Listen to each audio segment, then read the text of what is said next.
Ya itu termasuk kekerasan seksual juga itu.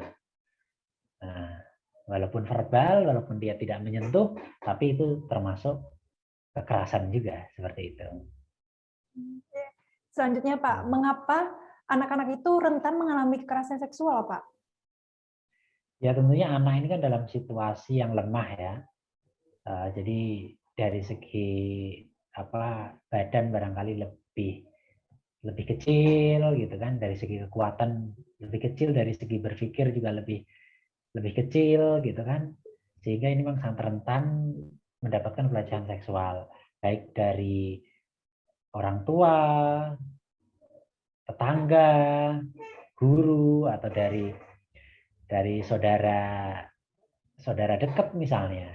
Itu sangat sangat rentan sekali sih, karena anak kan belum mengetahui bahwa itu pelecehan atau bukan, itu kekerasan atau bukan gitu kan. Jadi tidak tidak merasa mendapatkan kekerasan kadangkala.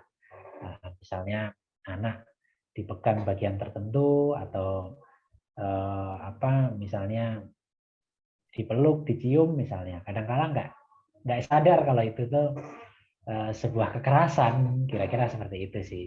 Kalau orang dewasa kan sadar gitu, kira-kira gitu. Kalau ada yang melakukan seperti itu kan tahu bahwa ini kekerasan, dan kemungkinan besar kalau orang dewasa kan akan melawan seperti itu. Kalau anak-anak kan ada yang melawan, ada yang enggak kan, kira-kira gitu. Lalu bagaimana cara membuat anak mengerti bahwa sesuatu tindakan itu disebut dengan kekerasan seksual Pak?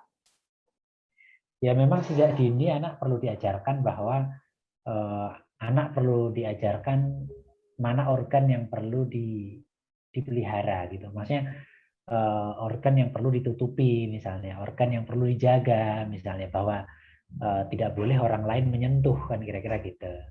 Bahkan untuk organ-organ tertentu kan diri sendiri pun dilarang menyentuh kan, kira-kira gitu. Nah, artinya diri sendiri itu nggak boleh menyentuh, apalagi orang lain. Kalaupun diri sendiri menyentuh itu dalam rangka membersihkan misalnya, seperti itu. Misalnya membersihkan habis pipis, misalnya dibersihkan seperti itu, supaya terbebas dari kotoran, jamur, misalnya bakteri atau apa, seperti itu. Jadi sejak dini diajarkan. Terima kasih sudah nonton. Jangan lupa like, subscribe, dan share ya.